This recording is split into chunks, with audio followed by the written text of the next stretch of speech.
Pertemuan pertama pasca UTS, kita belajar tentang uji hipotesis untuk dua populasi. Ini pada dasarnya ujinya itu adalah sama dengan uji satu populasi. Di mana langkah-langkahnya ya pasti kalian bikin hipotesisnya dulu, setelah itu hitung tes statistiknya, dan kemudian diputuskan apakah tolak atau tidak hasilnya. Nah, di uji hipotesis dua populasi, kalian mengenal ada yang independen, ada yang dependen populasinya. Jadi, independen itu adalah kalau antara dua sampel tadi, misalnya A dan B, tidak perlu ada hubungan.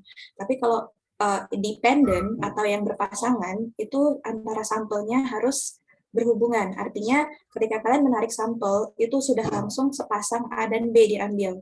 Kalau yang independen, kalian boleh ngambil misalnya mau ngambil masing-masing 10 ya, misalnya 10 sampel responden misalnya. Kalian boleh ngambil yang A dulu sampai 10, jadi baru yang B sampai 10. Kalau untuk yang dependen, itu harus ngambilnya sepasang. A langsung sama B-nya. Pasangan kedua A langsung sama B-nya. Itu bedanya dependen sama independen. Kemudian uji hipotesisnya tadi sudah saya sampaikan bahwa langkah-langkahnya kurang lebih sama. Kita akan tolak kalau p-value-nya kecil sama dengan apa, dan kita akan fail to reject jika sebaliknya. Saya rasa untuk yang ini tidak ada kendala ya. Nah, ini saya ingin kalian refer lagi ke slide lecture 9, halaman 8-13, di mana kita punya, mana dia, yang lecture 7, ketutup sepertinya, sebentar saya buka dulu. 9, nah ini.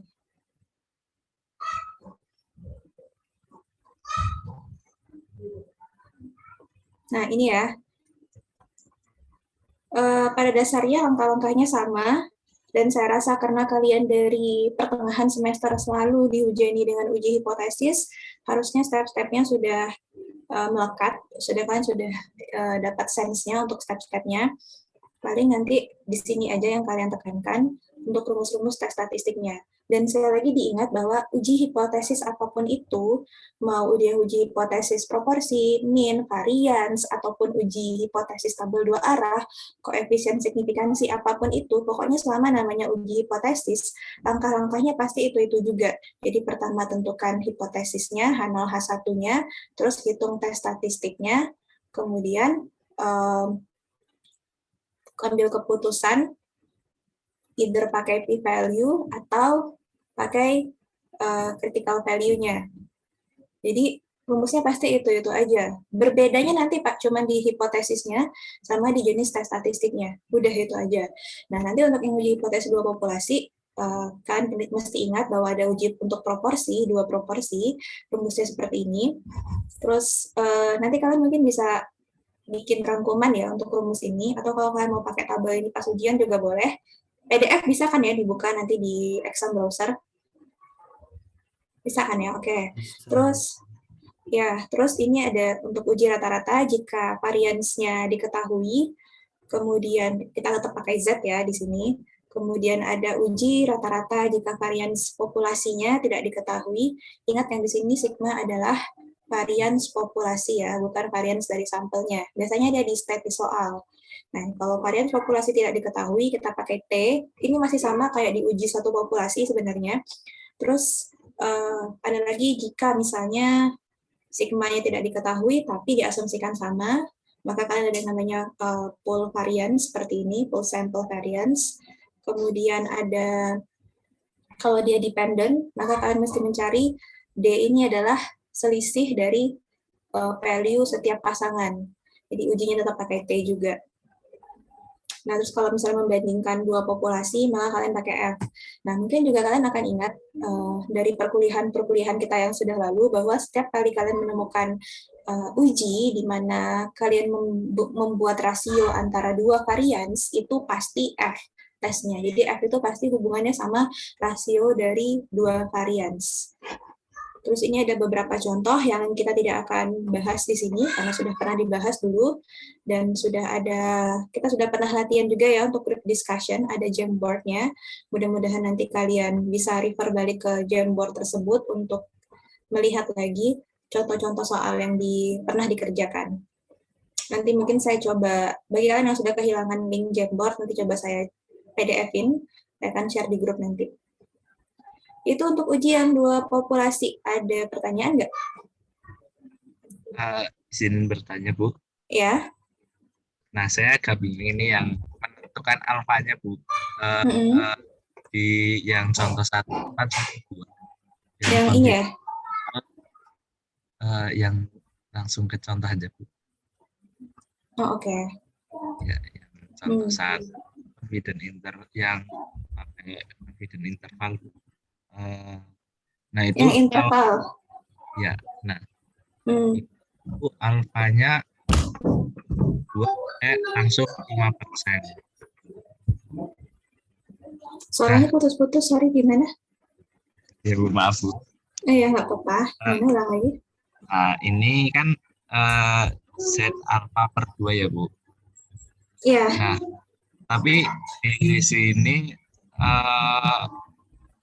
alfa per 2-nya itu 5%. Jadi alfanya 10%. Nah, apa ya, Bu, yang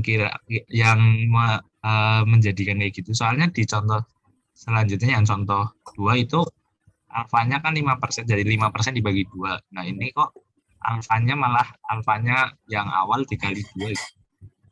ZA per 2-nya itu 5%. Ataukah mungkin karena ini ya, Bu, H1-nya ya, Bu. Nah, kalau yang satu kan H1-nya kan Kecil kurang, dari. ya lebih kecil. Nah, kalau contoh 2 itu pakai tidak sama. Di sini kita pakai alfanya 5%. Kemudian ketika kita ingin melakukan uji dengan membuat confidence interval, ada tabel seperti ini, tabel konversi seperti ini.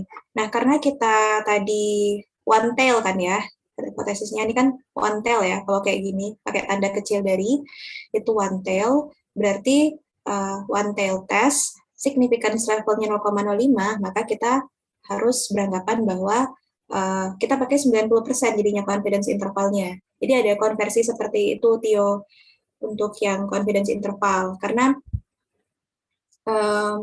by intuisi, secara intuisi, confidence interval itu kan dia 2 tail ya. Kita kan nggak, sementara kalau hipotesisnya one tail, satu arah. Sementara kalau kita bikin confidence, itu kan ada di tengah-tengah ya, kalau kita bayangin suatu interval itu kan di tengah-tengah. Sehingga ada konversinya kayak gini untuk membuat wilayah kritisnya sesuai dengan confidence interval. Jadi dikonversi dulu. Karena kita pakai one tail test dan kita pakai alpha 0,05, maka di sini 90% confidence intervalnya. Sementara di soal selanjutnya, di sini kan dia pakai two tail test, alfanya juga 0,05. Berarti di sini kita lihat yang ini, itu 95%. Kayak gitu. Jadi patokannya selalu konversi, tabel konversi ini, Tio. Oh iya, Bu. Saya bingung, Bu, ini tabel konversi ini cara bacanya gimana? Rupanya kayak gitu ya, Bu. Iya, iya. Itu untuk menghindari, ya, agar lebih precise dia. Oke, ada pertanyaan lagi yang lain? Ya, silakan. Saya masih bingung kalau dari soal tuh menentukan one tail sama two tail tuh gimana? Itu gimana ya, Bu? One tail sama two tail, biasanya kita lihat dari apa yang ingin dibuktikan lewat hipotesisnya. Coba kita baca dulu ya soal contohnya ya. Misalnya gini.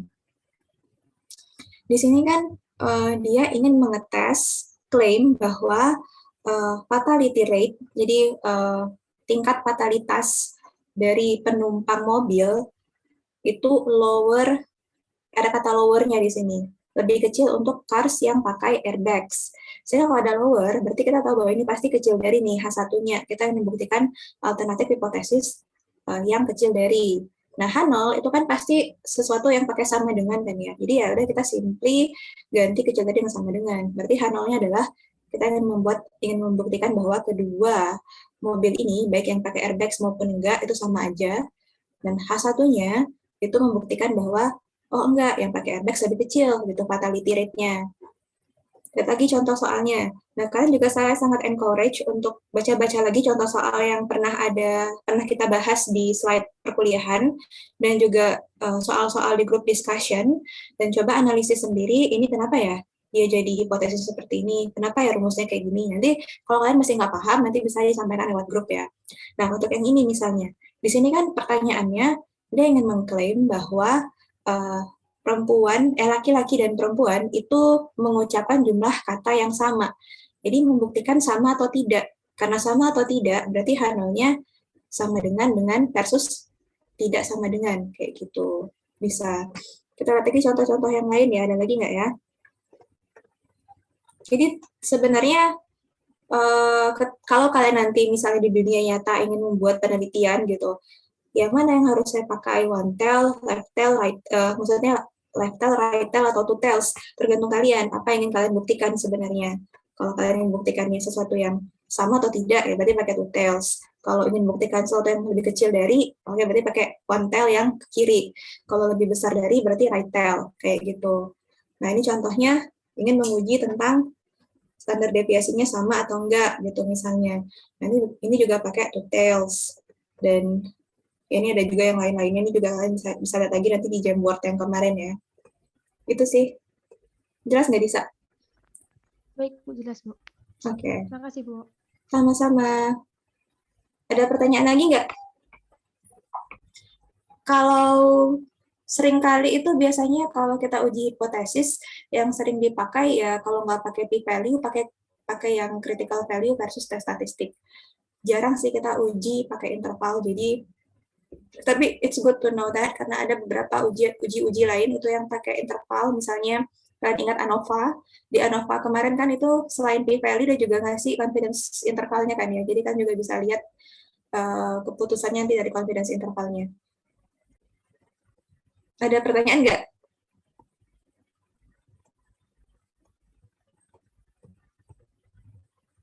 Kalau nggak ada, kita lanjut ke yang berikutnya. Horas, Nanda, sama Tarisha udah join lagi belum? Oh, Tarisha sudah. Tarisha sudah ya. Tinggal Horas sama Nanda ya berarti ya. Oke. Iya, Kita tunggu lagi. yang tadi, Bu, katanya. Ya, nggak apa-apa. Kita tunggu. Sekarang kita lanjut dulu ke lecture berikutnya. Pertemuan ke-10 tentang korelasi dan regresi sederhana. Nah, di sini kalian masuk ke konsep baru tentang korelasi dan regresi. Kedua ini berkaitan. Kenapa? Karena kalian tidak akan bisa membuat regresi jika kalian tidak pastiin dulu bahwa antar variabel itu ada korelasinya. Jadi syarat untuk bisa melakukan regresi adalah pastikan bahwa antara Y dan X itu ada korelasi, sehingga kita bisa modelkan. Nah, karena ada korelasinya, sekarang kita coba untuk modelkan gimana ya model hubungan antara si Y dan si X sedemikian rupa sehingga gitu. Kalau saya mau prediksi in the future, kalau saya mau membuat prediksi, saya bisa pakai persamaan hubungan antara si Y dan X tadi gitu. Jadi untuk menghitung korelasi sendiri itu kalian bisa lihat di slide halaman 8 ya. Slide perkuliahan halaman 8 yang ini.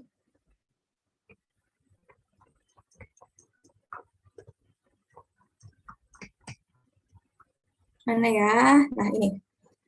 Tapi kalau kalian mau pakai Excel, dari BAK ataupun dari jurusan sudah ada belum forward atau mengirimkan kepada kalian aturan-aturannya untuk ujian nanti? Tata tertibnya maksudnya. Sudah dikirimin tata tertib belum untuk ujian? Belum ya? Belum sih, Bu, baru ini SEB. Sepertinya belum. Oh, belum. Oke, nanti mungkin coba saya confirm lagi. Soalnya kemarin terakhir yang paling saya dapat, kalian boleh melampirkan output Excel. Nah, kalau misalnya nanti memang iya, maka kalian nanti untuk hitung korelasi, selain pakai cara kayak gini, juga bisa pakai yang core, yang kemarin saya ajarkan itu di Excel. Nanti coba diulang-ulang lagi ya, atau tonton videonya kembali nanti. Itu untuk yang korelasi. Kemudian, korelasi sendiri ada ujinya untuk membuktikan apakah suatu variabel itu ada korelasinya, benar-benar ada korelasi yang signifikan atau enggak gitu. Karena kalau sekedar menghitung korelasi ya pasti outputnya akan keluar juga, angkanya akan keluar. Tapi kita perlu uji dengan hipotesisnya kayak gini, dan H1-nya tidak sama dengan 0. Kayak gitu. Nah, yang kita mau adalah yang sama dengan 0 atau yang tidak sama dengan 0. Saya panggil lagi ya. Tio. Ya, Bu, halo. Yang kita mau itu H tidak sama dengan. Tidak sama dengan 0. Karena artinya apa? Kalau rho-nya korelasinya tidak sama dengan 0. Korelasinya adalah memiliki korelasi yang signifikan, Bu.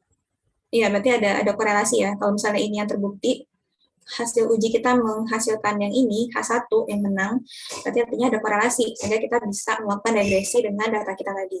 Kayak gitu. Nah, terus setelah kalian beres dengan korelasi, kalian bisa masuk ke regresi. Nah, regresi itu persamaannya untuk yang sederhana, yang linear sederhana, template persamaannya kayak gini, dan saya rasa kalian juga sudah hafal, ya ini kayak gini ya, sama dengan B0 tambah B1X, di mana ini sebenarnya adalah persamaan garis linear yang pernah kalian pelajari sewaktu masih di SMA dulu. Nah, si X ini sendiri itu banyak aliasnya.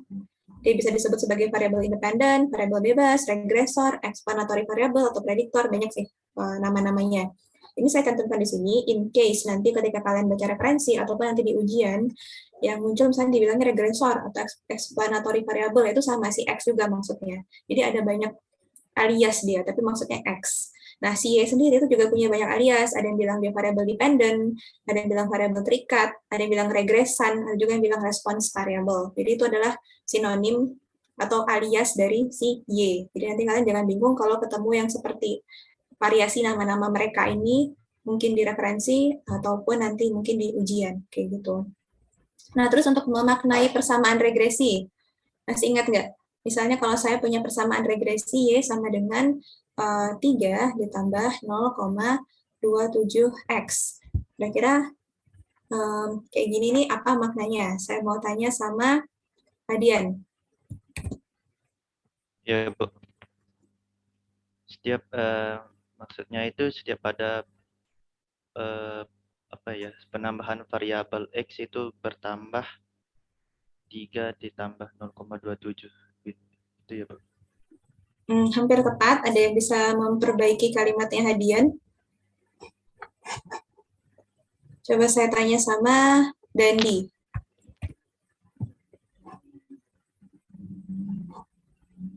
Dandi? Dandi di mana Dandi? Saya jadi ingat nih, saya baca-baca Jamboard juga tuh ada yang bilang tegang gitu kalau ditanya-tanya.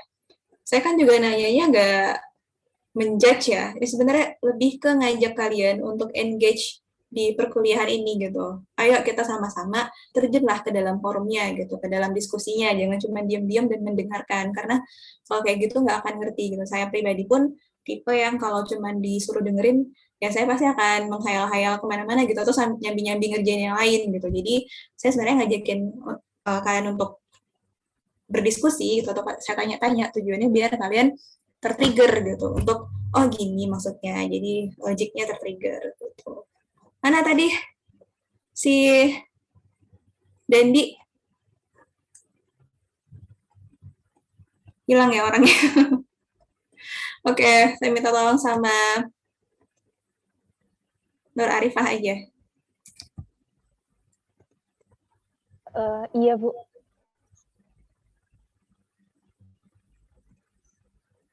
Gimana maksudnya? Kalau ada persamaan regresi kayak gini, maknanya apa? Interpretasinya. Ini kita juga udah pernah bahas ya di mungkin yang lain sambil lihat-lihat lagi slide lecture 10. Setiap penambahan 0,27Y terdapat kenaikan 3X. Kurang tepat. Ya. Kurang tepat. Di sini ingat ya bahwa si Y itu adalah dependent, X adalah independent. Jadi yang punya kontrol di sini adalah si X. Y ini terikat, dependent. Terikat sama siapa dia? Sama si X. Makanya namanya terikat. Nah, kira-kira kalau kayak gini, yang akan kita kutak-katikin nilainya apa nilai X di sini?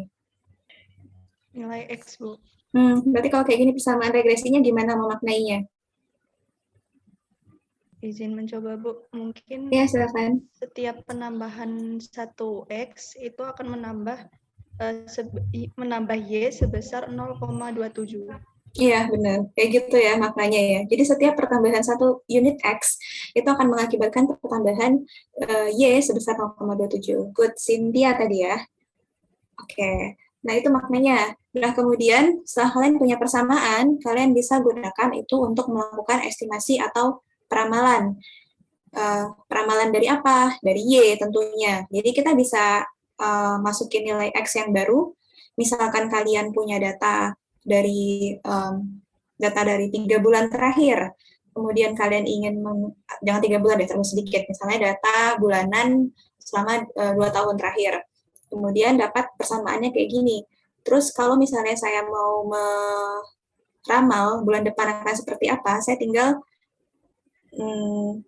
bukan bulan depan sih, bulan ini akan seperti apa gitu misalnya. Saya tinggal masukin nilai X yang saya dapat dari hasil, misalnya saya pencacahan ya, atau pengumpulan data bulan ini, saya tinggal misalkan dapat X-nya 6, tinggal masukin ke sini aja dikali 6, maka saya dapat perkiraan nilai Y untuk bulan ini gitu. Paham ya untuk yang estimasi atau peramalannya?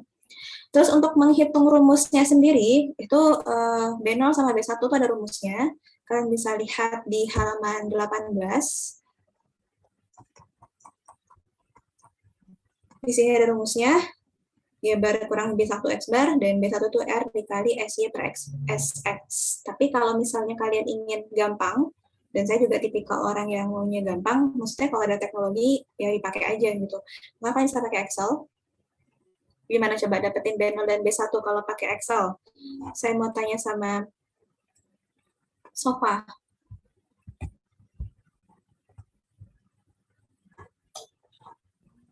Iya, Bu. Kalau nyari B0 dan B1, kalau pakai Excel gimana caranya?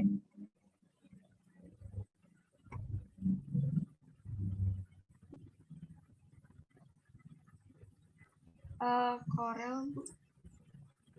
Corel itu kalau nyari korelasi.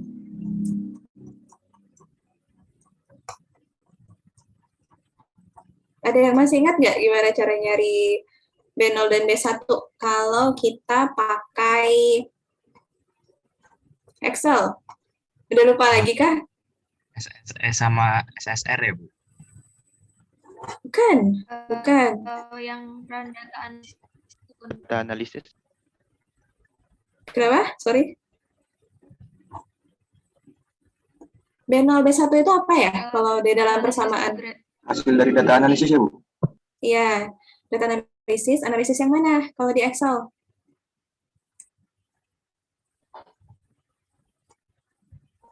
Ingat nggak? Regresi bukan sih, Bu? Ya, regresi, betul. Nah, ini kalian harus refer kembali ke cara membaca output dari Excel. Mana ya? Saya ada naruh di sini nggak ya outputnya? Coba saya lihat di sini. Contoh output Excel. Kalian harus yakin ya bahwa kalian bisa baca output Excel, otherwise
Maaf ya, tadi Zoom saya crash, jadi dia ketutup sendiri. Sebentar ya, saya akan share ulang.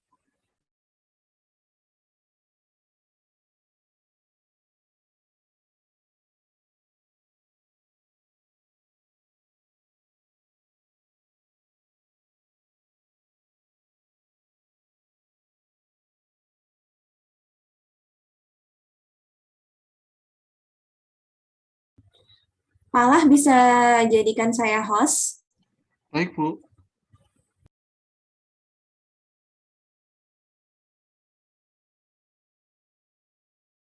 Oke, terima kasih. Saya share ulang ya. Excel saya, nah ini automobile. Dulu. Nah ini nyari koefisien regresi itu dari sini. Jadi nyari B0, B1-nya dari mana? Dari section yang ada koefisiennya pada hasil run regresi. Masih ingat kan ya kalau kalian punya data kayak gini, terus untuk mendapatkan output seperti ini, kan tinggal pakai data, analisis, itu kan, terus nanti pilih regresi, kan otomatis dia akan mengembalikan output yang segambrang kayak gini nih, sebanyak ini. Nah, si koefisien regresi tadi, B0 dan B1, kalian bisa dapetin dari sini, intercept sama weight. Kalau dari sini, intercept sama weight, B1 yang mana tuh kira-kira? Saya mau tanya sama Panji. Ya, Bu. B1-nya yang weight, Bu. Weight, Ya, oke. Ini B1. B0-nya intercept. Ya, oke. Gitu ya, gampang kan ya? Tapi kalau kalian prefer mau mengerjakan dengan manual, pakai rumus yang tadi juga boleh. Kalau kalian mau pakai Excel, itu akan lebih gampang sekali, tinggal run kayak gini, dan hasilnya sudah keluar, dapatnya segini. Jadi, kira-kira kalau kayak gini, persamaannya jadi gimana tuh? Rizky, persamaan regresinya.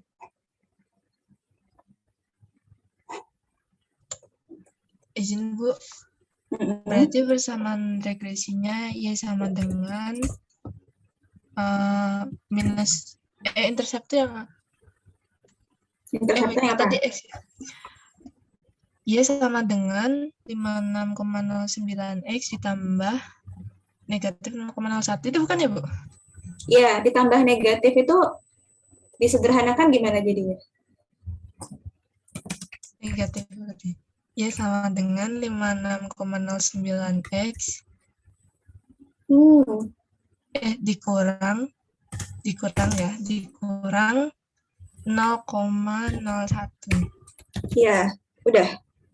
Kayak gini aja, kayak yang saya tulis. Ada yang kurang nggak? X, Bu. Oke, X ya. Nah, gitu persamaannya. Mudah-mudahan kalian ingat lagi ya, jangan lupa kalian adalah basic dari regression gitu. Kalau misalnya kalian tidak survive membaca ini, terus gimana gitu, bakalan repot buat ke depannya. Jadi sangat-sangat pahami lagi membaca output seperti ini. Oke, itu tadi untuk yang membaca output. Sekarang kita kembali ke PDF dulu.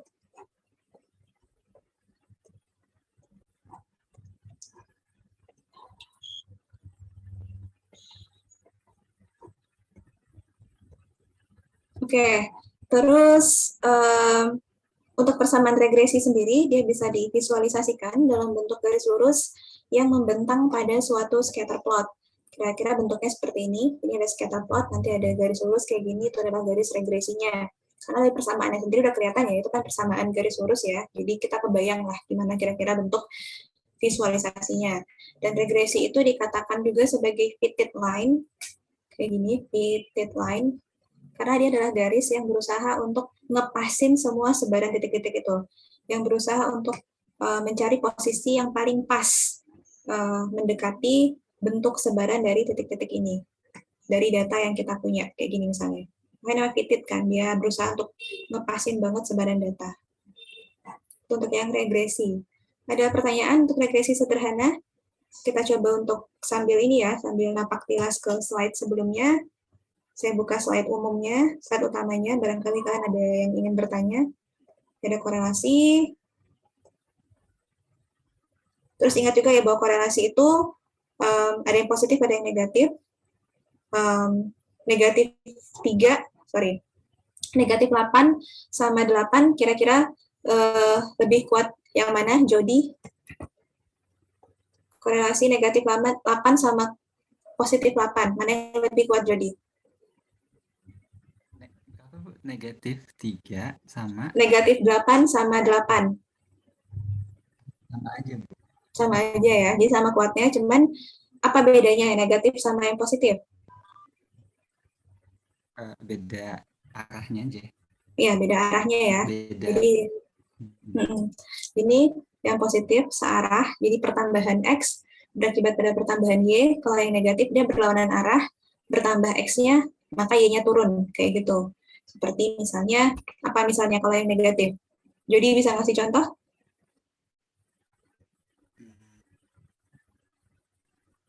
Oh, ya, bentar, Bu. Contoh yang lain bisa ngasih contoh? Bentuk hubungan yang negatif kira-kira apa?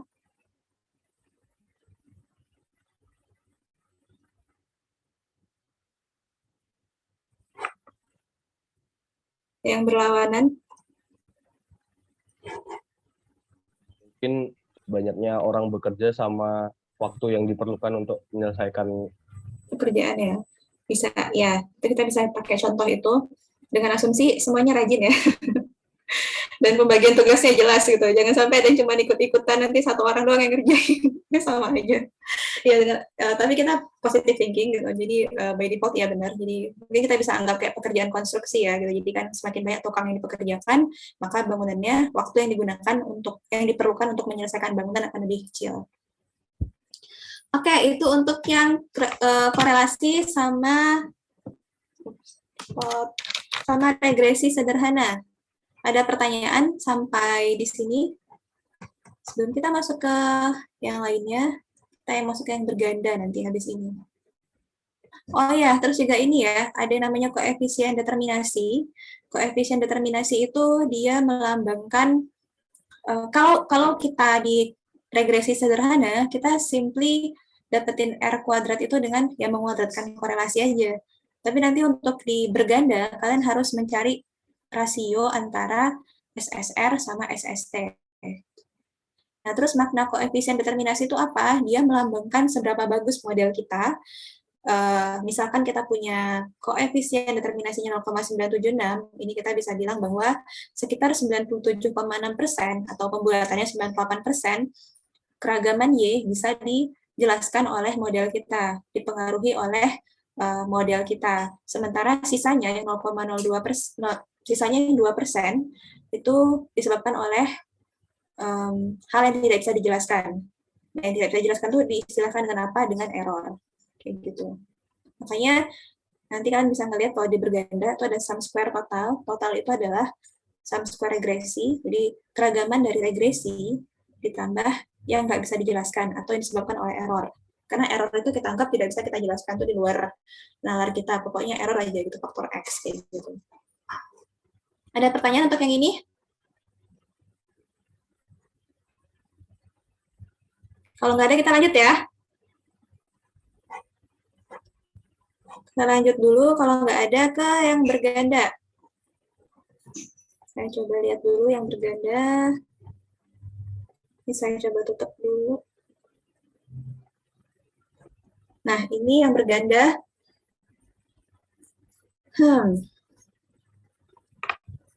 Sebelum ke yang berganda, saya izin sebentar ya untuk ambil minum.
Oke, kita balik ke perkuliahan lagi. Ini siapa yang sudah berhasil bergabung ini? Oke, udah bertambah. Oh, masih. Horas sama Nanda masih belum ya? Masih terkendala ya, oke. Nah, sekarang kita lanjut ke regresi berganda. Regresi berganda pada dasarnya, simply put, dia adalah regresi sederhana, tapi X-nya lebih dari 1. Itu penjelasan sederhananya, penjelasan gampangnya. Terus, untuk penghitungan koefisien regresinya, kita tidak akan menggunakan cara manual karena terlalu kompleks, jadi kita akan pakai Excel aja. Gimana tadi cara nyarinya pakai Excel? Coba saya tanya sama Aulia Rizky. Aulia Rizky masih ingat cara mengerjakan gimana, maaf? Kayak data analisis ya, Bu, kalau di Excel. Iya, kayak tadi juga sama caranya kayak tadi, sehingga akan dapat kayak gini hasilnya. Dapat ada section regression statistik, di sini kalian akan menjumpai R kuadratnya berapa, standar errornya berapa, ada tabel ANOVA-nya juga untuk mencari SSR, ya, ini SSR, ini SSE, ini SST. Nah, ini DF-nya. Terus juga ada mean square error. Kalian tahu nggak dapat dari mana 250 ini? Atau sebelumnya saya coba tanya dulu dapat dari mana ini kira-kira 500? Ingat nggak? Dari itu Bu, SSR kurangi degree of freedom-nya. Yang ini, yang SS ini maksudnya, yang 500,328 itu dapat dari mana? Sigma Y I cat minus Y bar dikuadratkan. Iya, betul. Kita mungkin coba lihat ke sini ya. Salah, bukan yang ini. Slide-nya. Ke ini. Nah, ini. Ingat ya, kemarin ada garis kayak gini. Ini adalah titik aktual, titik data aktual. Ini adalah titik nilai Y prediksi. Y cap. Nah, ini adalah Y bar-nya. Nah, selisih dari Y prediksi dengan rata-ratanya itu adalah sum square regression. Selisih dari antara nilai yang sebenarnya dengan nilai prediksi itu adalah sum square error. Jumlah keduanya adalah sum square total. Atau di sini, sum square total. SSTE. Jelas ya untuk yang ini. Kita balik lagi ke sini tadi. Terus, jika kalian punya categorical independent variables, maka kalian perlu menjadikannya sebagai dummy dulu. Jika kalian punya, ini bukan K-population sebenarnya ya, kategori, sorry. Jika ada K kategori, maka kalian akan punya sebanyak K-1 dummy variable. Ini juga sudah pernah saya contohkan sebelumnya. Itu kayaknya ada di slide yang ini. Nanti kita akan jabarkan lagi sih untuk yang ini. Jadi intinya kalau kalian punya kategori, misalnya letak restoran, atau misalnya apa ya, jenis reparasi, kayak kemarin ya kita contohnya jenis reparasi, apakah reparasinya teknis atau non-teknis, kayak gitu. Berarti nanti ini kalian akan punya satu variabel dummy. Tapi kalau misalnya kalian nanti punya variabel dummy yang lain, misalnya area gitu atau regional atau mungkin zona waktu gitu. Zona waktu. Nanti ada WIB, WITA sama WIT. Kalau kayak gini nanti ada berapa nih variabel dummy-nya? Saya mau tanya sama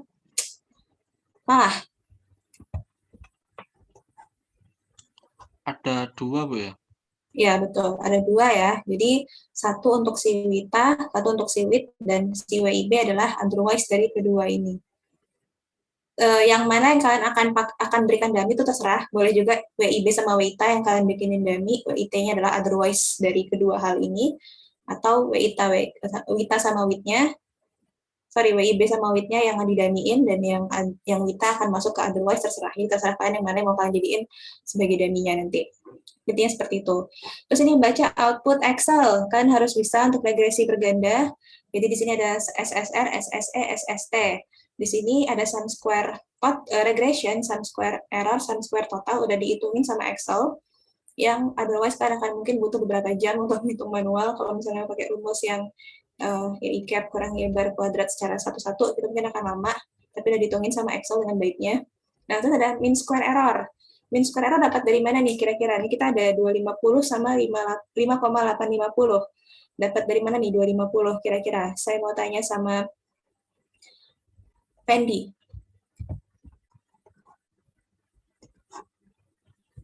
Ini dapat dari mana ya kira-kira, Fendi? 250. Coba kamu cari relasinya sama sum square-nya. Mean square ini pasti berhubungan sama sum square-nya. Ini awalnya 500 jadi 250, 99 jadi 5,85. Dapat dari mana tuh kira-kira, Fendi? S-nya dibagi sama degree of freedom. Ya, betul. Jadi ini 250 itu adalah 500 dibagi 2, 5,85 adalah 99 dibagi 17. Nah, kemudian kita hitung F-nya. F ini adalah tes statistik yang akan kalian pakai nanti ketika kalian uji signifikansi koefisien regresi. Nah, F ini dapat dari ini, mean square regression dibagi dengan mean square error-nya. Jadi 250 dibagi ini, 5,85 ini. Nah, ini signifikansi F ini apa nih nama lainnya kira-kira? Kalian tahu nggak signifikansi? Iya. Ini adalah p-value-nya. Jadi udah ada ya dari Excel semuanya, kalian nggak usah repot-repot buka tabel ataupun nyari manual, udah disediain sama si Excel-nya di sini. Nah, terus ini kepakainya di mana nih? Kolom yang ini. Saya mau tanya sama Berry. Untuk itu Bu, B0 sama B1. Ya, untuk B0, B1, B2, dan seterusnya ya, benar. Terus ini, kolom ini akan kepake ketika apa? Saya mau tanya sama Renaldi.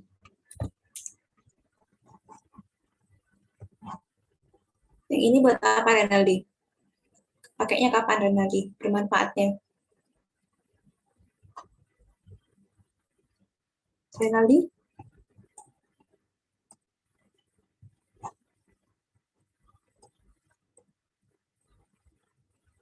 Iya, Bu. Itu buat buat ngambil keputusan ya, Bu? Bukan buat ngambil keputusan. Iya, buat ngambil keputusan, benar. Keputusan apa? Nyari B1 sama B2. Nyari B1 sama B2. Kurang tepat. Ada yang bisa menyempurnakan jawabannya, Renaldi? Untuk individual test. Mungkin, iya betul, untuk individual test ya, benar. Jadi yang ini individual test. Kalau yang untuk overall testnya yang mana? Yang F. Yang F, Bu. Yang ini ya, oke, ini overall test. Oke, good job, nih pada bisa semuanya. Nah, kira-kira dari sini udah kelihatan belum nih, kira-kira keputusannya apa? Di output seperti ini. Coba saya mau tanya sama Cynthia. Iya, Bu. Ini jangan tegang ya kalau ditanya. Saya sebenarnya memang cuma benar-benar ingin ngajak kalian untuk berpartisipasi aja. Yang mana, Bu, tadi, Bu? Yang mana? Ya, gimana, Cynthia? Dari output ini, udah ketahuan belum nih, kira-kira keputusannya apa nih? Udah ketahuan belum kira-kira hasil overall test sama individual testnya apa? Kalau dari yang overall test itu, dia reject H0, Bu. Karena p-value-nya kurang dari alpha. Oke, betul, reject. Terus, kalau yang untuk individual test? Untuk individual itu, kalau yang paling atas, 0,6, ya satu-satu gitu ya, Bu? Ini kalau iya, betul. Tapi intercept ini kita nggak uji ya, intercept ya. Kita uji cuman yang B1, B2. Ini kan B0 ya. Kalau yang itu experience itu dia reject juga karena kurang dari alpha p-value-nya. Kalau yang bawah juga sama reject juga, Bu. Oke, jadi dengan hanya melihat output yang sepotong ini, kalian udah banyak dapat informasi ya. Jadi dari sini udah ketahuan berapa koefisien determinasinya, di sini yang adjusted-nya juga kelihatan, di sini terus sum square dan mean square-nya, F-nya juga, tes statistiknya berapa, koefisiennya berapa, p-value-nya berapa, bahkan kalian bisa langsung tahu kira-kira keputusannya apa hanya dengan melihat nilai signifikansi sini. Itu kira-kira. Thank you. Paham ya yang lain ya? Mungkin yang kemarin curhat di Jamboard bilang lupa semua, sekarang udah mulai ingat lagi ya. Jangan lupa semua. Kok bisa lupa semua? Saya heran. Oke. Terus lanjut, setelah kalian berhasil bikin model, berhasil melakukan uji, ini sebenarnya tadi terkait yang tadi ya, ini uji koefisien regresinya ada 2, ada overall, ada individual. Yang overall pakai F, itu rumusnya MSR dibagi MSE, individual itu pakai T. Jadi satu-satu. Jadi kalau misalnya kalian punya, kalau misalnya kamu punya persamaan kayak gini, 2 ditambah 3x1 ditambah 4x2 ditambah 5x3 tambah 6x4 tambah 7x5 misalnya. Berarti ada berapa individual test yang mesti kalian buat? Cindy? Individualnya 5 ya, Bu? Satu persatu. Iya, berarti ya satu-satu ya. Jadi nanti ada untuk B1 sama dengan 0, B1 tidak sama dengan 0, B2 sama dengan 0, B2 tidak sama dengan 0, dan seterusnya.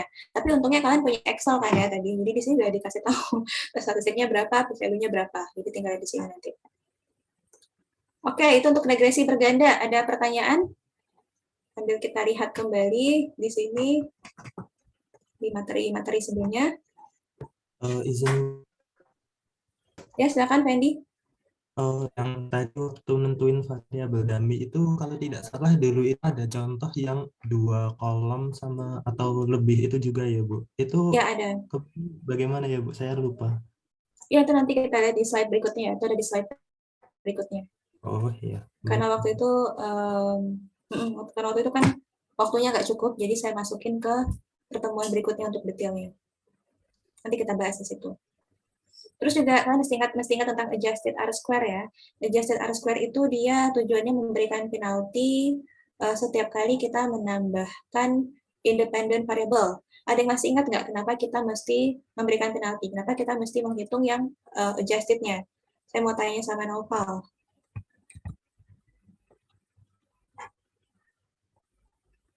Noval? Ini Noval.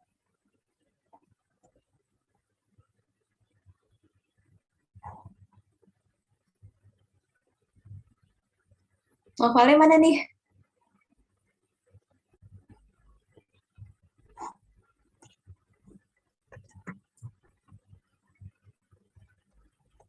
Oke, kita ganti aja karena Novalnya tidak menjawab. Saya minta sama Disa aja.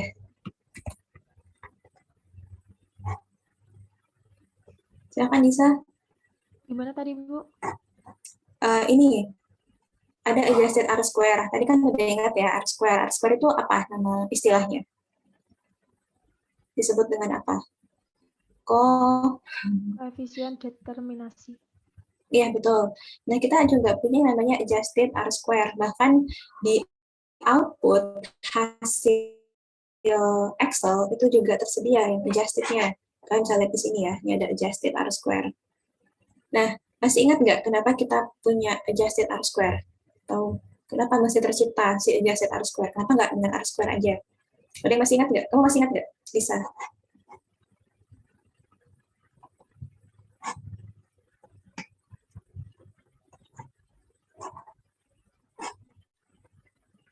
Dicoba jawab aja, nggak apa-apa. Sebisanya kamu, nanti kita sama-sama jawab nanti, sama-sama benerin dan sempurnakan. Apa ada yang mau bantu Disa? Izin, Bu. Ya, silakan Panji. Kenapa ada adjusted R kuadrat itu karena nanti kan setiap penambahan variabel X-nya itu sebenarnya nanti akan menambah dari R kuadrat itu sendiri, Bu. Biarpun nanti nggak tahu betul. itu variabelnya bagus untuk model atau enggak. Benar. Jadi ini kayak semacam apa namanya ya, pengatur gitu, bukan pengatur juga sih, kayak semacam penahan gitu, penghambat. Jadi agar orang tidak semena-mena menambahkan X, karena tiap kali kita menambahkan X, R kuadratnya akan semakin tinggi, sehingga kesannya kayak modelnya bagus banget, bisa menjelaskan. Padahal pada dasarnya penambahan X, bisa jadi si X yang ditambahkan tadi, dia cuma menambahkan sedikit saja sum square regression gitu. Jadi sebenarnya dia nggak signifikan, dia hanya akan menjadi noise gitu, kotoran di dalam model kita. Jadi di sini nih agar orang tidak semena-mena menambahkan variabel, kita pakai adjusted R square. Jadi di penalti setiap kali penambahan variabel kayak gitu. Nah, ini ada rumusnya untuk yang adjusted. Ini adalah jumlah variabel bebas ya, yang ini, yang P. Tapi untungnya si Excel sudah menghitungkan juga buat kalian. Jadi kalian juga bisa pakai itu nanti. Oh ya, saya mau pesan juga, nanti jika pun kalian pakai Excel untuk menghitung, mohon tuliskan di kertas jawaban kalian rumus yang kalian pakai. Jadi saya jangan disodorin angka jadi aja, output jadi, tapi juga dituliskan rumusnya, jadi saya tahu bahwa kalian paham ini yang dimaksud yang mana, rumus yang mana. Untuk ngitungnya silahkan pakai Excel, tapi rumusnya tetap ditulis ya. Oke, terus ini ada testing of significance-nya, tentu kita bahas, overall sama individual test. Nah, ini ada categorical independent. Ini yang tadi ditanyain Pendi ya, tapi ini sebenarnya contoh yang gampang, ini cuma dua kategori saja, dua subkategori, jadi nanti dummy-nya cuma satu. Ini nanti kita ada contoh ya untuk subkategorinya lebih dari 2, sehingga kalian bisa lihat bagaimana perubahan dummy variabelnya nanti. Oke, ada pertanyaan untuk yang regresi berganda sebelum kita masuk ke yang berikutnya, pembuatan model regresi.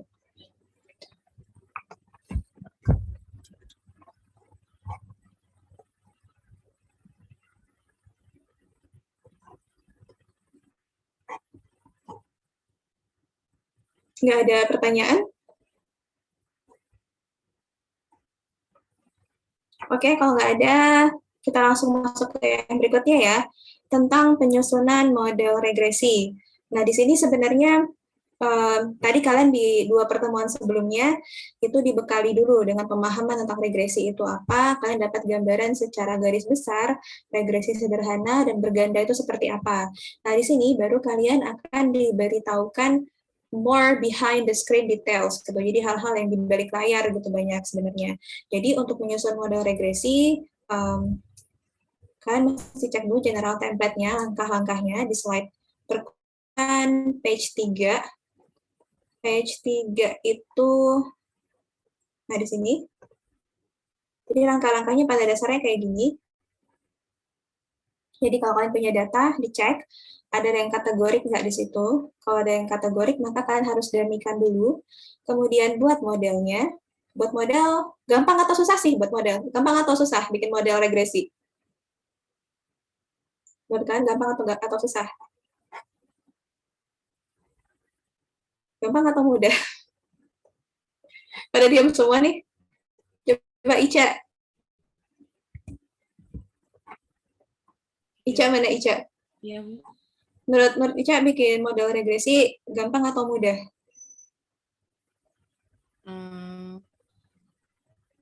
Kalau saya kayaknya karena masih kurang mendalami materinya, jadi kayaknya masih susah, Bu. Oh, kenapa nggak didalami, Ica?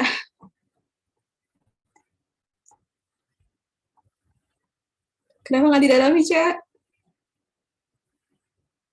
Bikin modelnya aja kok sebenarnya. Tapi harusnya ini gampang ya, karena kan udah ada Excel. Ada Excel kan, terus kalian tinggal pakai data analisis, keluar deh modelnya. Dan saya rasa juga kemarin di Jamboard udah pada praktis kan ya. Jadi kalau hanya sekedar membuat model, cuma mengenerate persamaan itu gampang. Nah, kemudian yang susah berikutnya. Jadi kalian harus baca dulu outputnya, ada yang aneh nggak di situ, terus analisis residualnya untuk melihat apakah model yang kalian buat itu memenuhi asumsi regresi. Nah, asumsi regresi itu juga ada beberapa, nanti kita akan lihat.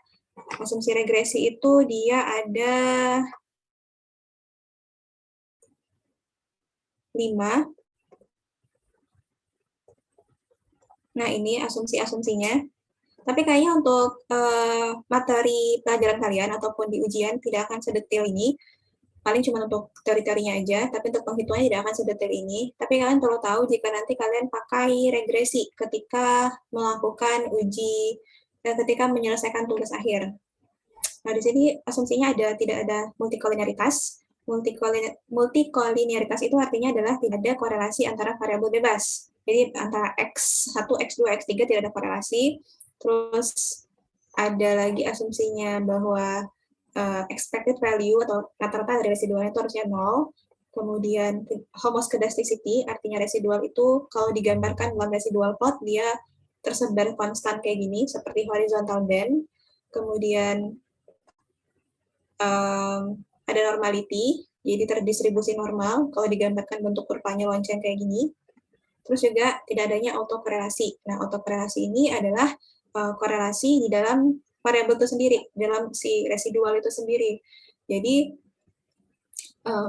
maksudnya gini, jadi kan kalau kalian bayangin, residuals di hasil run Excel tadi, itu kan ada nilai-nilainya tuh, misalnya di sini 1, 2, atau 0, berapa, kan ada nilai residual ya. Itu dia ada korelasi di dalam dirinya sendiri, itu namanya autokorelasi. Biasanya terjadi pada data yang sifatnya time series, jadi ada hubungan dengan data sebelumnya. Gitu. Jadi setiap residu berhubungan sama residu sebelumnya, itu kalau ada autokorelasi. Yang kita mau nggak ada autokorelasi, sehingga si residual ini benar-benar independen antar teman-temannya, antar dirinya sendiri, di dalam dirinya sendiri itu dia independen, kayak gitu. Terus ada positive autocorrelation, ada yang negatif autocorrelation-nya. Positif itu adalah kalau misalnya dia sebelumnya positif, maka kita bisa expect bahwa setelahnya juga akan positif. Kalau negatif itu artinya, terus positif juga kalau misalnya dia sekarang negatif, maka berikutnya juga akan negatif.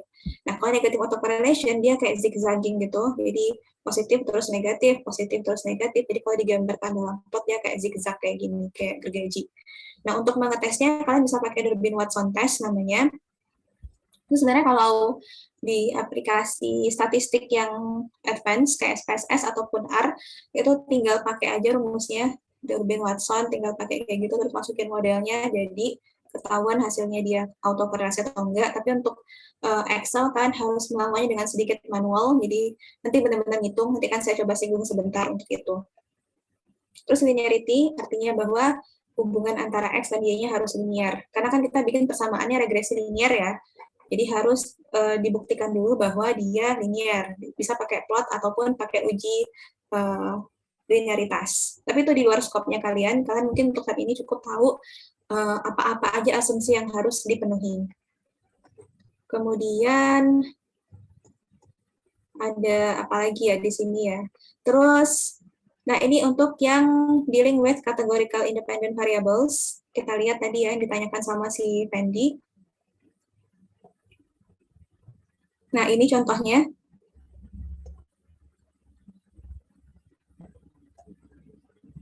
Electrical, mechanical. Nah, coba yang ini. Nah, di sini kita punya tipe restoran cuma 2. Nah, ini kali ya. Ini ada 2 kolom yang isinya kategorik, type of repair, type of repair, electrical sama mechanical, dan repair person-nya, Dave Newton atau Bob Jones. Nah, untuk yang ini, berarti kalian butuh berapa variabel dummy di sini? Atau saya ganti pertanyaannya, untuk satu tabel ini, kalian butuh berapa variabel dummy kira-kira? Ada yang masih ingat? Ini udah pernah kita bahas sebelumnya. 4, Ibu. 4. Kenapa bisa 4? Yang kalau type of repair-nya kan itu cuma butuh 1. Sama yang repairman juga butuh 1 cuma. Berarti berapa variabel dummy-nya? Ada 2. Iya, 2 ya jadinya. Benar, 2 kayak gitu. Sekarang kayak gini. Nah, kalau kayak gini berarti variabel dummy-nya ada berapa nih? Yang kategorik yang mana aja nih? Coba saya tanya sama Aklis. Aklis, ada Aklisnya? Ada, Bu. Ya, di sini yang kategorik yang mana aja, Aklis, kolomnya?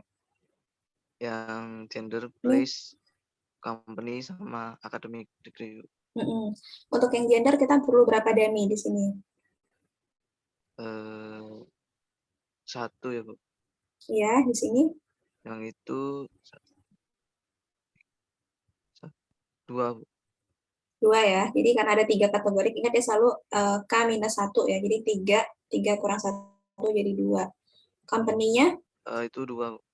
1, 2. Ya, ada 3 kan.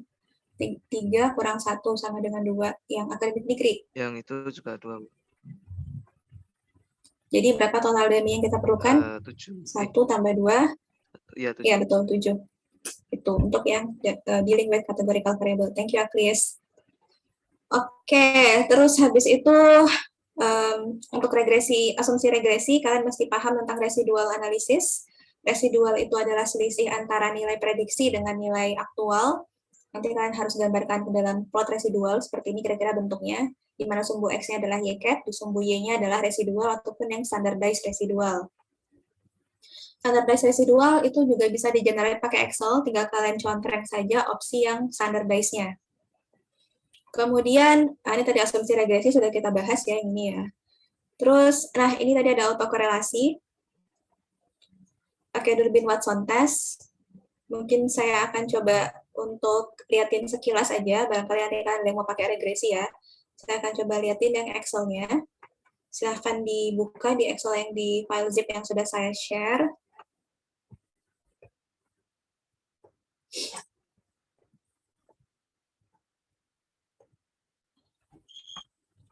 Mana tadi file Excel-nya?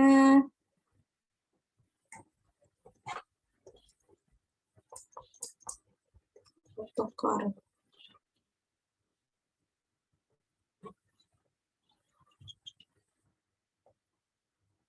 Nah, yang ini. Jadi di sini ceritanya kita punya data X1, X2, dan Y. Kita run dengan menggunakan model regresi, dengan menggunakan menu data analisis regresi, dapat output seperti ini yang sudah, saya harap sudah familiar di matanya kalian.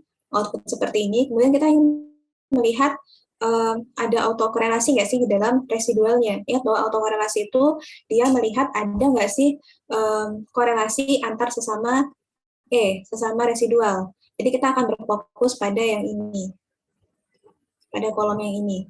Nah, rumusnya untuk Durbin-Watson itu sendiri, itu adalah, tadi udah saya kopikan di sana sih sebenarnya, coba saya tambahkan aja. Bentar ya.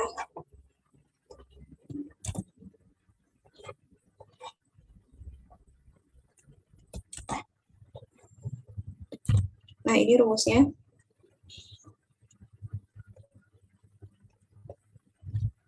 Jadi kita cari dulu selisih antara setiap residu dengan residu sebelumnya dan dikuadratkan. Kemudian setelah itu kita cari untuk penyebutnya, kita bagi dengan kuadrat dari masing-masing residu. Seperti ini, nanti kita bagi 257 dibagi 190 dapat 1,34.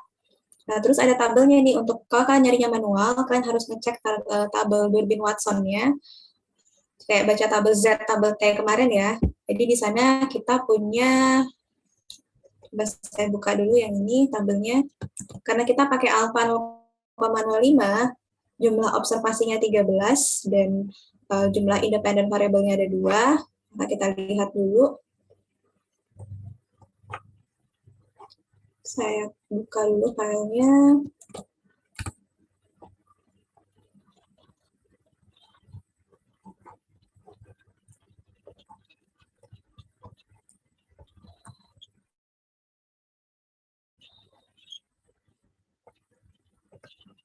Nah, ini kita cari yang alfanya 5%, ada di sini. Observasinya 13, dan variabel bebasnya ada 2, berarti kita akan ngambil ini ya, 0,86 sama 1,56.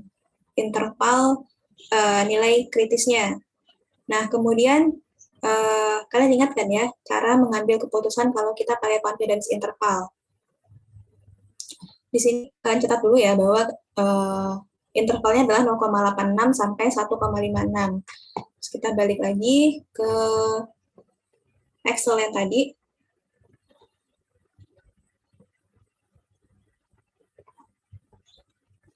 Sini lowernya 0,86 dan upper critical value-nya 1,56. Nah, kemudian si nilai tes statistik kita kan tadi adalah 1,34 ya. Nih. Nah, itu ada di dalam interval atau tidak? Di sini kita, oh tadi saya lupa. Ya, betul. Tadi hipotesisnya belum saya tulis ya di sini ya.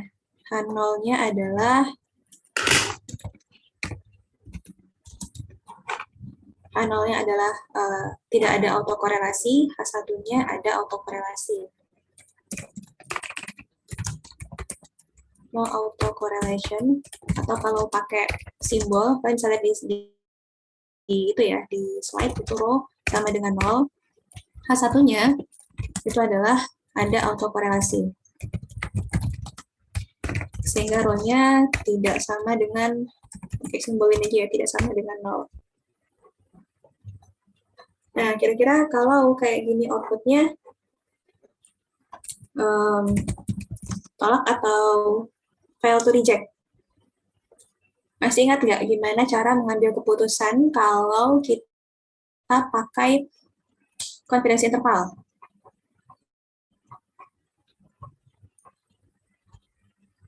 Ada yang masih ingat kan kalau pakai p-value, tolak jika p-value kecil dari alpha. Kalau pakai tes statistik, tolak jika tes statistiknya besar dari critical value.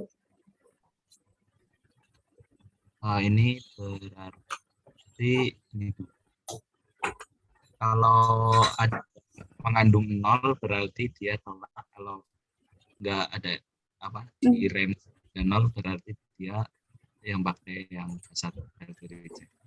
Nah, ini Tio, yang Tio bandingkan adalah ini interval ini 0,86 sampai 1,56 dan bandingkan dengan letak tes statistik kita. Dia di dalam interval atau enggak?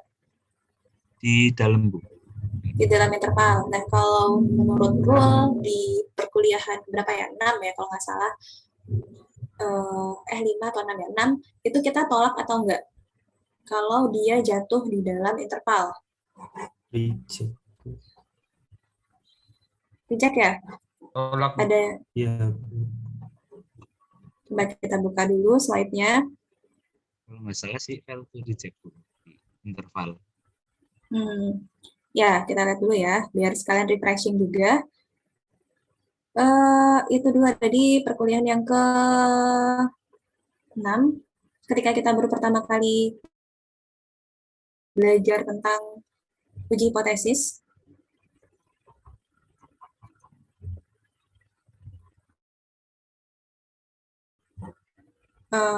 Lagi share-nya Excel ya, oke.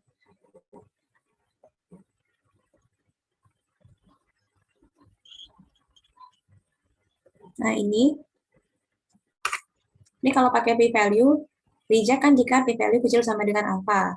Kalau pakai critical value dan tes statistik, kita reject jika tes statistiknya besar sama dengan besar dari critical value, nilai mutlaknya. Kalau confidence interval, kalian reject jika nilai yang kalian claim di luar interval, does not include in the CI. Jadi kalau dia di luar interval, tadi baru kita reject. Nah, seperti pason kita tadi, kira-kira dalam interval atau enggak dia? Yang lagi ngeliat Excel? Di dalam, Bu. Di dalam, berarti keputusannya reject atau enggak? Fail to reject. Fail to reject. Ya, fail to reject ya. Fail to reject berarti yang mana yang menang, ini atau ini? Yang H0 apa yang H1? H0. Yang H0 ya, oke ya. Jadi tidak ada autokorelasi di sini. Itu untuk yang di Watson. Bagi kalian nanti yang pakai regresi untuk tugas akhirnya ini akan berguna banget. Oke, sekarang saya balik lagi ke PDF. Kita lanjut lagi. Tadi ini udah. Lebih Watson sudah. Terus nanti ada juga yang namanya variable selection.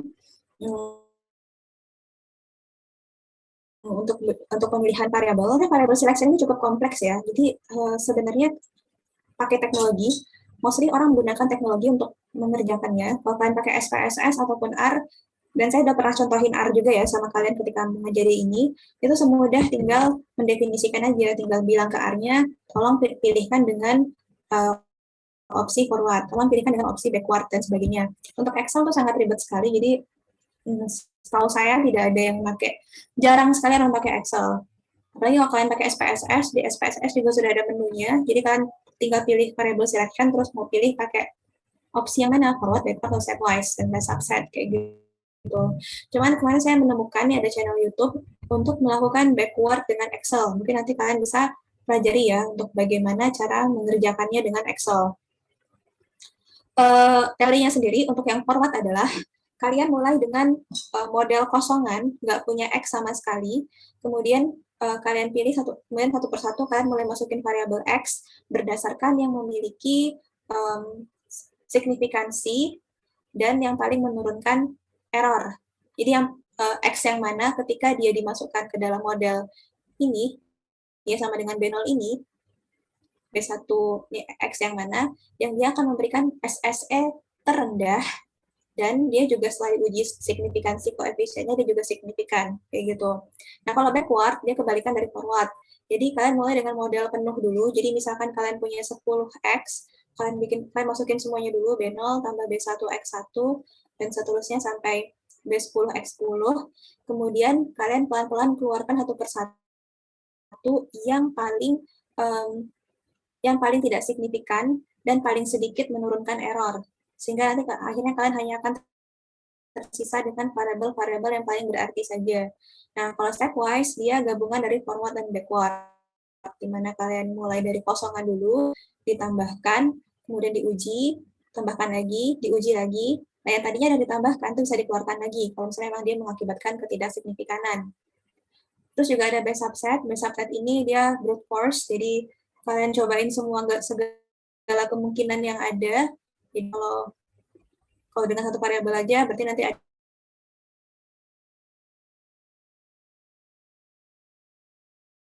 B0 tambah B1 X1 dengan 2 variabel. Jadi kan cobain semua kombinasi, kemudian hitung mana yang SSE-nya paling rendah, dan yang masing-masing koefisien regresinya juga signifikan. Itu untuk yang variable selection. Ini agak susah untuk dilakukan manual, seperti yang saya bilang tadi, jadi sangat saya sarankan nanti kalau kalian pakai ini ketika ujian, ketika tugas akhir, gunakan teknologi aja. R ataupun SPSS itu udah ada.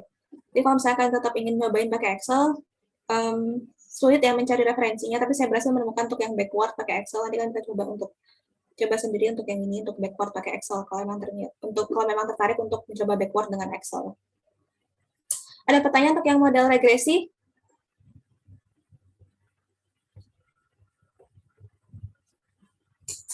Udah pada pusing ya? Ada kuis, ada berapa kuis hari ini kalian? 2, Bu. Habis ini ada kuis lagi yang lain ya? Iya. Iya, Bu. Oke. Makanya pada diem.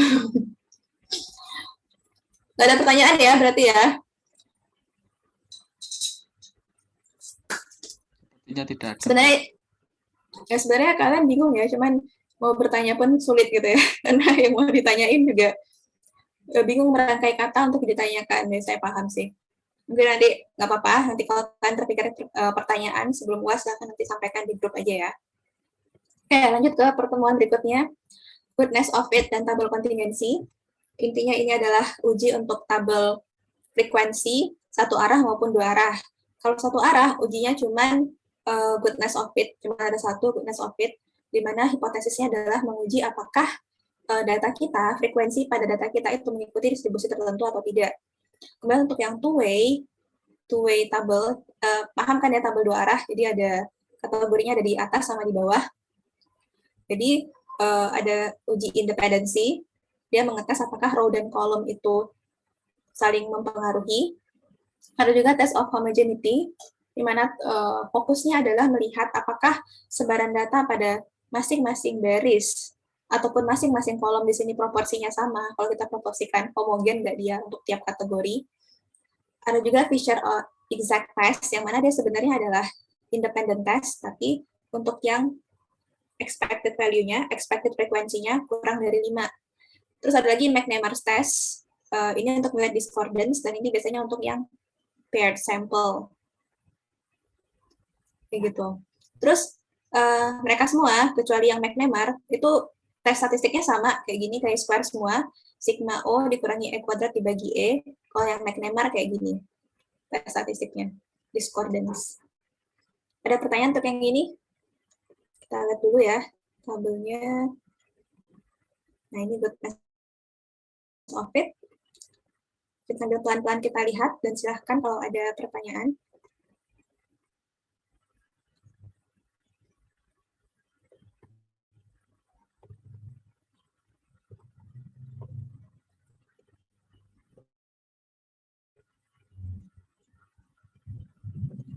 Untuk yang soal-soal group discussion, nanti kalian silahkan refer kembali ke Jamboard-nya. Nggak ada pertanyaan ya, berarti ya?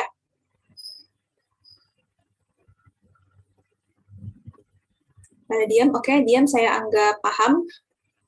Positive thinking, oke.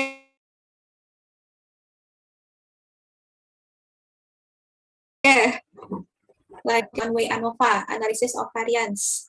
Nah, walaupun namanya analysis of variance, tapi tujuannya digunakan untuk melihat, untuk menguji hipotesis apakah rata-rata dari beberapa populasi itu sama atau tidak. Nah, beberapa di sini bermakna lebih dari 2 ya, karena kalau cuma 2 populasinya, kalian bisa pakai uji 2 populasi. Tapi kalau lebih dari 2, 3, 4, 5, dan seterusnya, itu kalian pakai ANOVA. Nah, tes statistiknya sendiri, itu seperti ini rumusnya. Tapi seperti yang saya sampaikan kemarin, kalau kalian pakai Excel, itu Excel sudah menghitungkan langsung dan kalian sudah langsung tahu F-nya berapa. Tapi sekali lagi, tolong nanti ketika ujian, tuliskan rumusnya, meskipun nanti kalian eksekusi dengan menggunakan Excel, tidak apa-apa, tapi rumusnya tetap dituliskan. Jadi saya bisa tahu bahwa kalian paham dengan apa yang kalian tulis, nggak cuma sekedar asalan aja. Dan juga untuk soal interpretasi, tolong nanti tulis untuk soal esai, tolong berikan penjelasan sebaik yang kalian bisa. Jadi jangan cuma keluarin angka, output, udah selesai. Ada interpretasinya kalau bisa ya. Jadi saya bisa tahu bahwa kalian paham nih gitu apa yang kalian tulis di sini.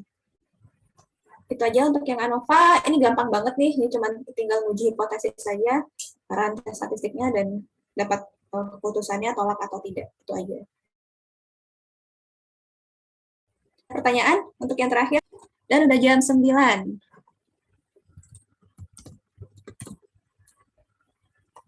Nggak ada pertanyaan nih, beneran? Kayaknya lagi pada pusing ya, karena ingin menghadapi 2 kuis ini, jadi pikirannya bercabang.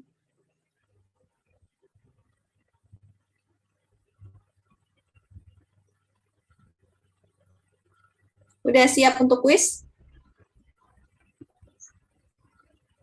Belum, Bu. Oke. Itu jawaban yang sangat jujur. Iya, sebenarnya gimana ya? Kita tuh nggak akan pernah siap loh pada apapun sebenarnya gitu. Kalaupun misalnya diundur seminggu lagi juga nggak siap juga minggu depan gitu. 2 minggu lagi juga nggak akan siap juga sebenarnya. Jadi dihadapi aja.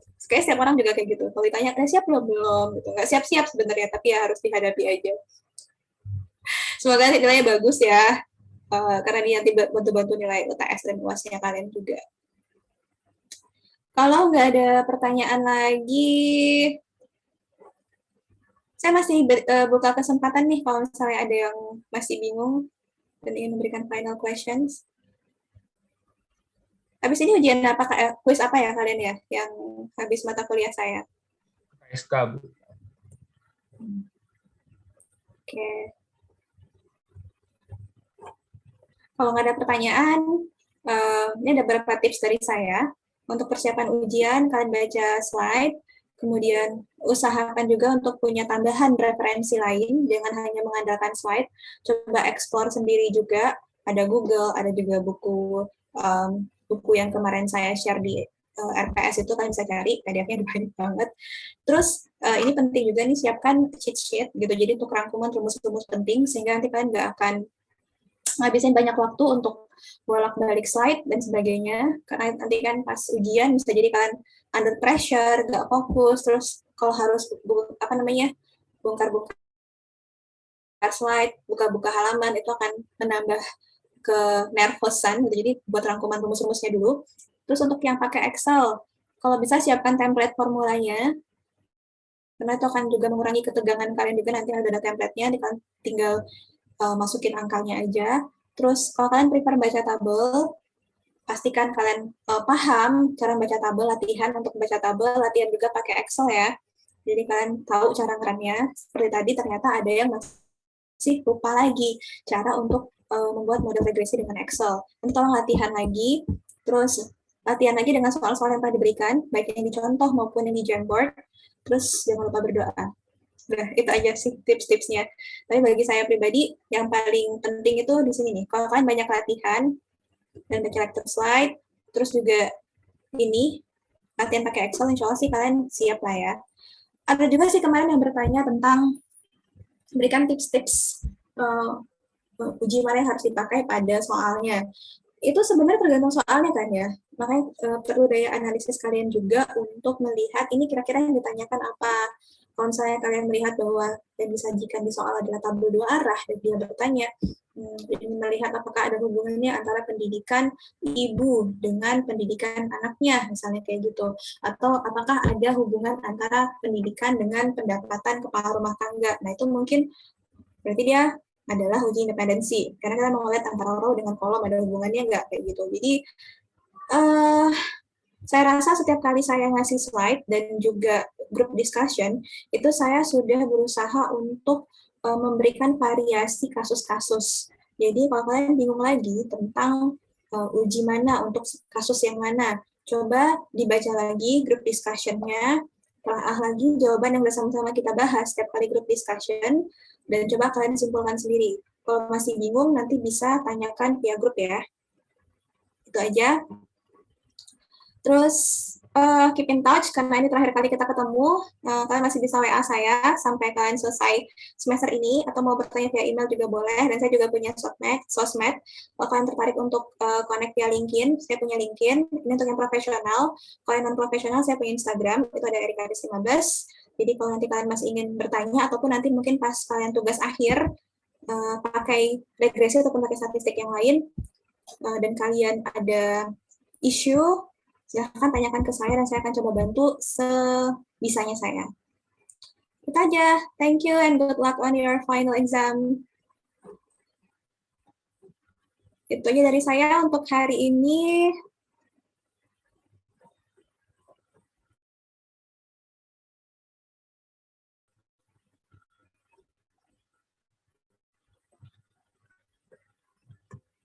Oke, kalau sudah tidak ada pertanyaan lagi, mungkin kita langsung kuis aja ya. Ya, pada pusing ya semuanya ya. Kuisnya sendiri itu role-nya sama kayak yang di UTS kemarin. Jadi ada di LMS kuisnya. Saya akan berikan waktu kepada kalian. Waktu pengerjaannya 1 jam, cuman window-nya itu akan terbuka kuisnya selama 6 jam. Sekarang jam berapa? 9.04. Oke, mungkin bisa saya coba buka nanti 9.15 ya. 9.15 sampai jam 3.15 itu dia terbuka. Kalian bisa punya waktu sampai jam 3.15 untuk mengerjakan. Atau kalian prefer 9.15 sampai 3.15. Oke, bisa. Atau gini aja, kalian prefer saya buka jam 9.15 untuk 3.15 atau nanti saya buka jam 10 sampai jam 4.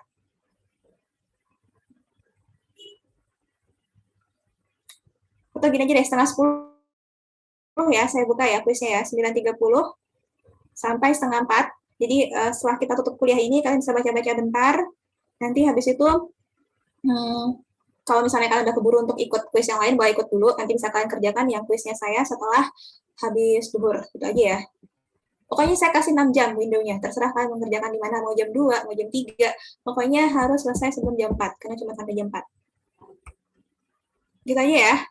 Ya, Bu. Soalnya, ya, soalnya ada berapa ya tadi ya? Saya lupa lagi soalnya berapa. Pokoknya saya tadi kepikiran soal, saya masukin aja. Ya. Isi dibukanya dari jam 9 aja. Siapa tahu ada yang mau ngerjain langsung ini. Soalnya kuis itu nanti jam 3. Terus kan pertama kan kelas dulu ini. Habis ini kelas sampai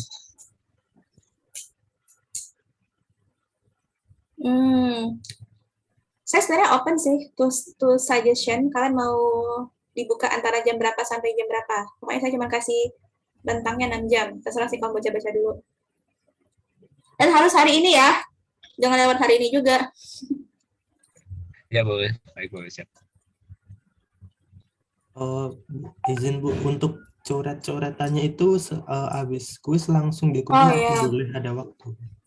Oh ya, benar. Untuk coret-coretannya nanti saya bikin linknya juga ya di LMS. Habis submit kuis langsung dikumpulkan coret-coretannya. Kalau ada output Excel, boleh juga sekalian disubmit nanti di situ. Nanti ada menu terpisah nanti. Jadi ada kuis, terus ada nanti untuk yang upload coret-coretan kayak kemarin.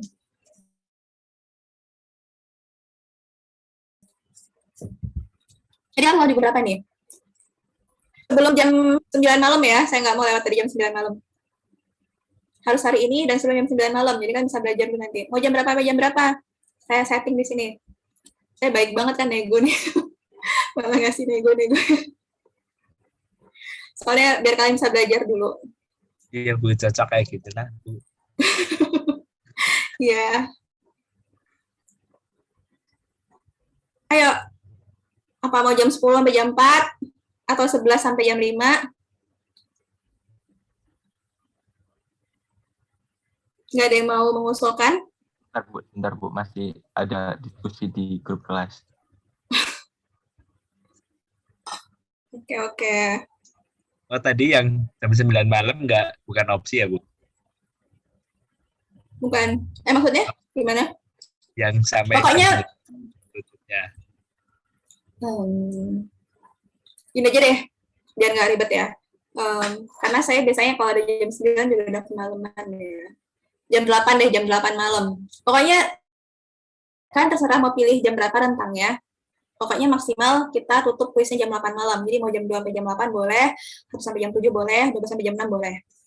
Karena ini juga kuisnya cuman 13 soal kok. Jadi harusnya 13 atau 16 ya, saya lupa. Sorry dulu ya, kuisnya ada berapa soal. Jam 8 malam deh maksimalnya, biar saya juga nanti bisa lihat-lihat juga, nggak terganggu istirahatnya. Dan saya kasih kalian 6 jam window-nya untuk mengerjakan. Tapi pengerjaan relay sendiri cuma sejam. Kalian mau di jam berapa? Dan tolong benar-benar ngerjain secara jujur ya, individu ya.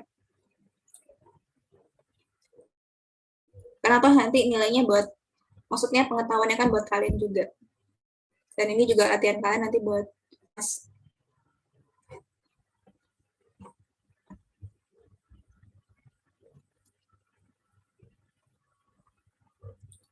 Lama ya.